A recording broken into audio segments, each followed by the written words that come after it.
Luan Neel is from the Mamalelikula and the Kwagilt of the Kwakwaka'wakw people. Luan was born in Alert Bay, but has lived much of her life in Victoria, in the unceded traditional territories of the Lekwungen people. Luan is a practicing visual artist working in textiles, jewelry, illustration, painting, and digital design.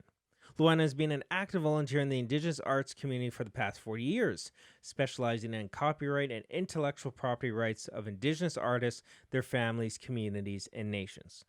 Luann joined the Royal BC Museum in April 2018 as the repatriation specialist and is now the head of the Indigenous Collections and Repatriation Department. Luann's education includes a Bachelor of Fine Arts from the Emily Carr University of Art and Design, a diploma in the public sector management from the University of Victoria, and a certificate in the administration of Aboriginal governments. Luann, welcome to our native land.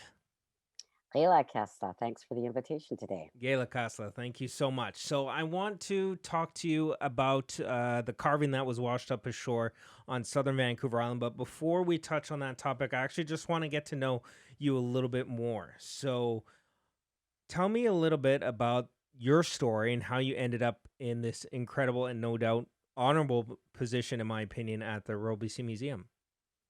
Well, thanks. It actually is a combination of things. As you mentioned, I started off in 2018 as the repatriation specialist, and an opportunity came about for me to apply for the curator of Indigenous collections because our curator, Martha Black, had retired. So I did do that. So my actual base position is the curator of the department. Okay. But I've stepped in temporarily as the head of the department while we go through some organizational changes. Hmm. And so my background in policy and program development has come in really handy with some of the work that we're actually doing right now. That's awesome. And you have quite the education. So, have you just continuously been studying your whole life like this? You got quite a lot of stuff under your belt. Like, was there a certain process? Which one did you do first to kind of pave the way to what you're doing now? Well, I actually started working in government in the early 90s, just before the BC Treaty process started. And so it was around about that time that I started my studies in public admin because I saw myself and wanted very much to stay with the provincial public service for the rest of my career. Hmm. So I started down that path with the certificate in Aboriginal governments and the public sector diploma at UVic, both out of the School of Public Admin. But I actually took quite a long break, about 15, 20 years before I went back to school to complete my first degree. It's funny that you mentioned that because I feel like I haven't done enough education yet. No. Very anxious to get on with a master's and a PhD.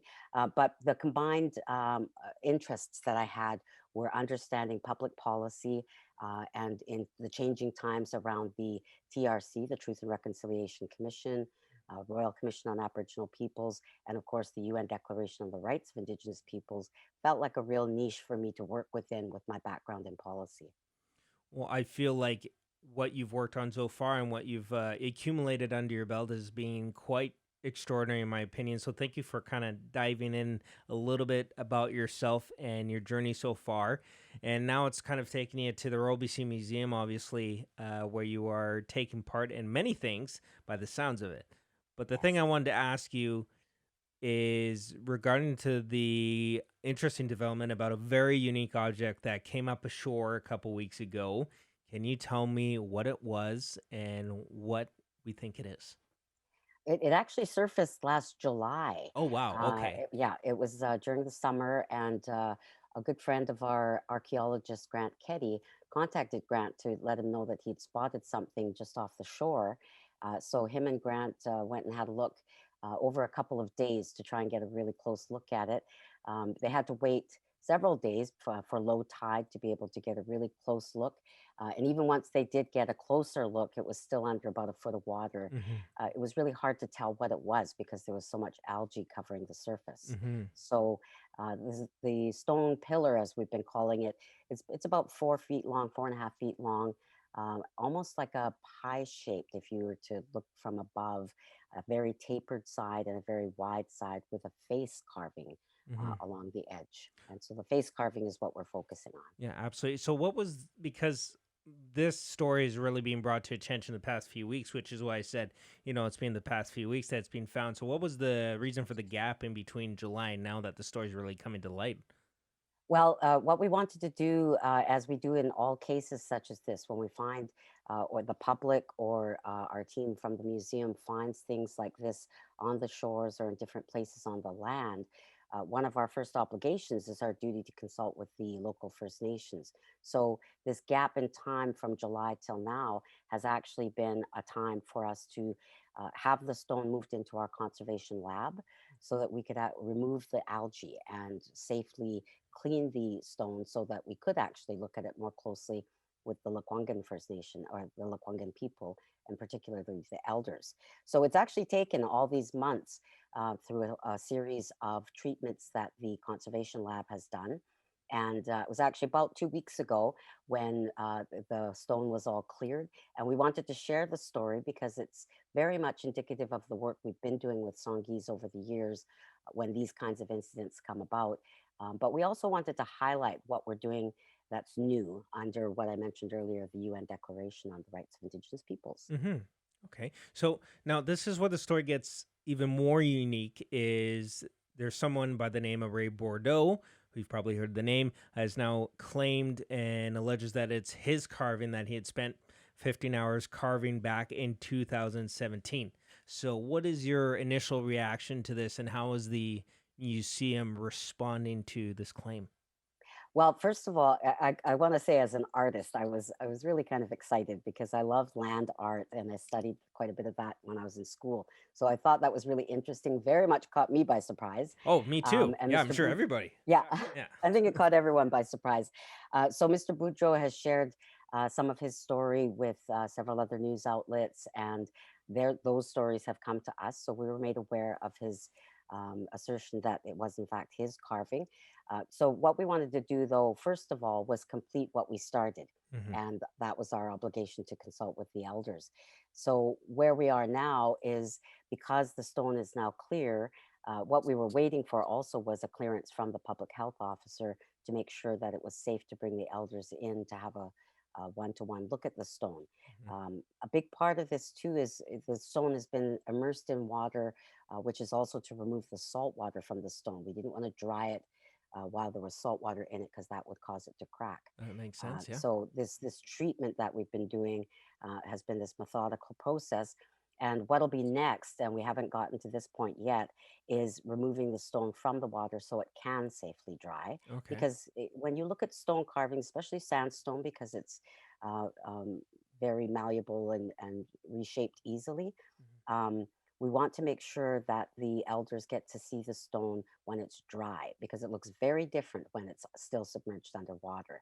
And I know from my own practice in arts that there is quite a difference. So we're waiting for the elders' response to see when they'd like to come and see it, and we'll have to go through a whole COVID clearance process, of course. Of course. But we need to continue with that process first because that's our first duty. So, if in fact it is a historic artifact, what would it been used for? What's the traditional value and the purpose of it, if in fact it is what you think it is? Well, that's what we're about to discover. There Hmm. are Grant had some ideas on because of research that he'd done in past in some of the other stone carvings that have been located in this region. So there were some discussions with the nation about what it could be. But the what's really wonderful about our relationship is the nation said, let's not jump to any conclusions about what we think it is, Hmm. because especially when they're sacred or secret pieces, it's important that the integrity of those histories is maintained. So we agreed that we wouldn't speculate on what it might be until we actually have the elders come in to have a look at it up close. Okay, so with the process itself, you talk a bit about the water and drying it up and seeing it in different light, and as well as bring the elders. What else? I feel like there's more. Is there historic pictures you're looking at or drawings? What else is involved to help figure out what it is?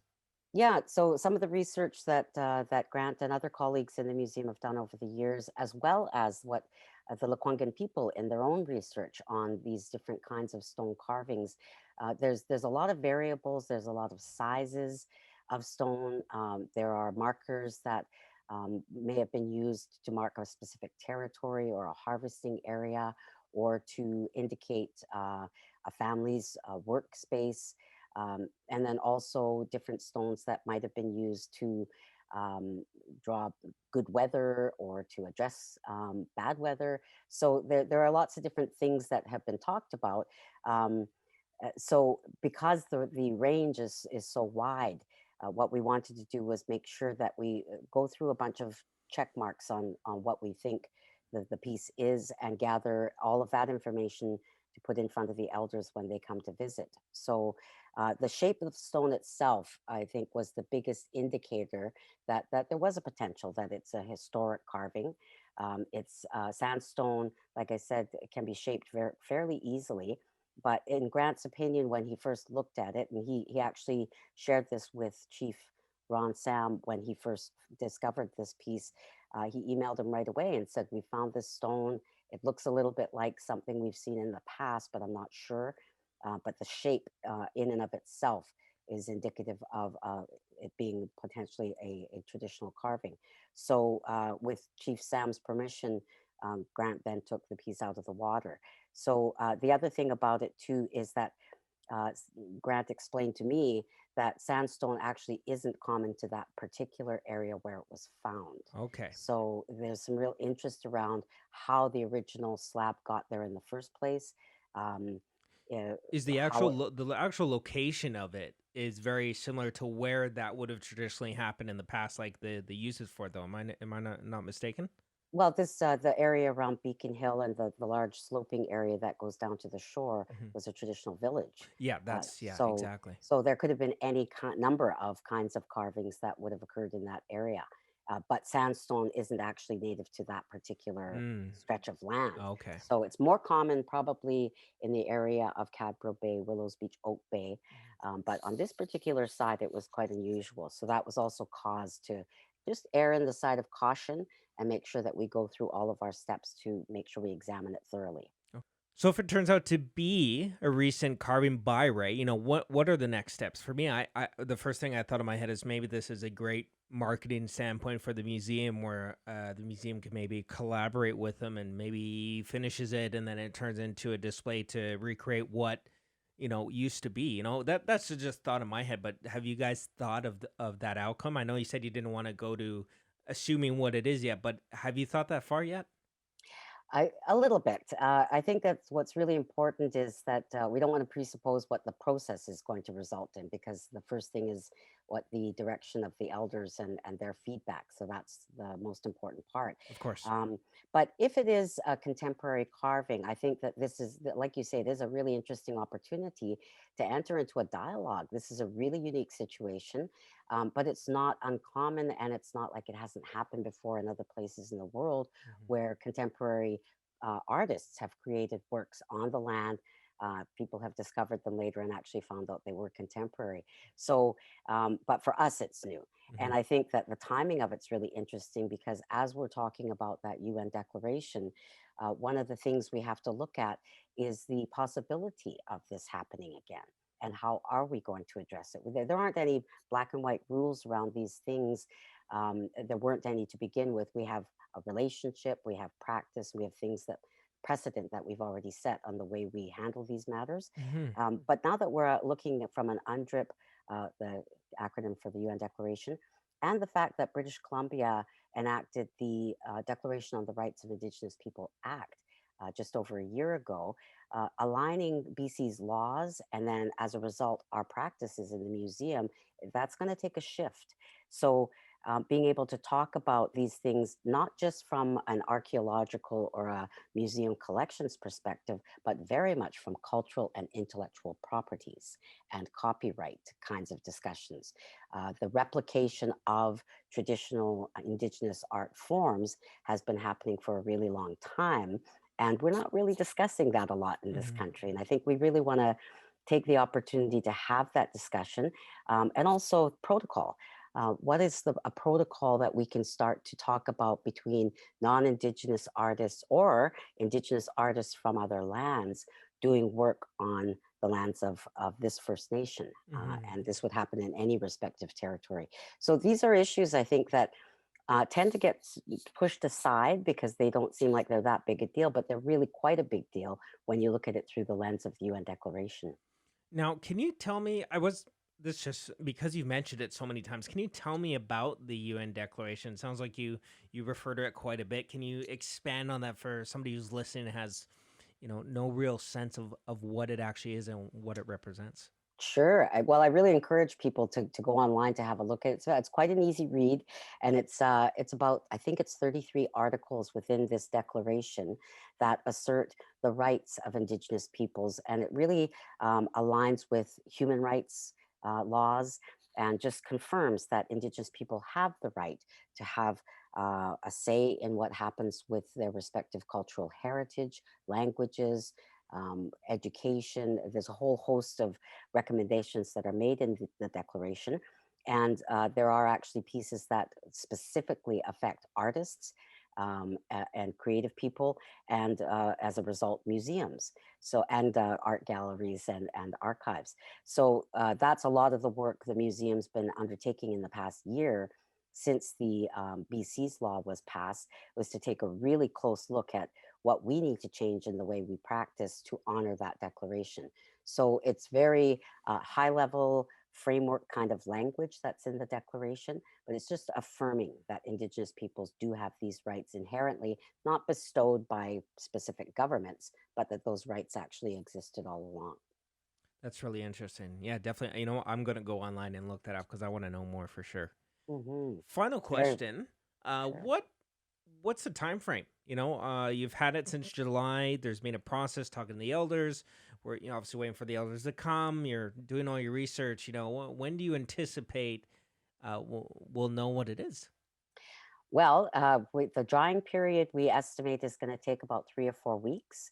That timeline actually is bit of a relief because we are, as you know, still under COVID restrictions. Hmm. So we can only have so many people in the museum building and in the conservation lab at a time. What we're going to do in the meantime, though, rather than just sit and wait, is get some more clearer pictures as we can now.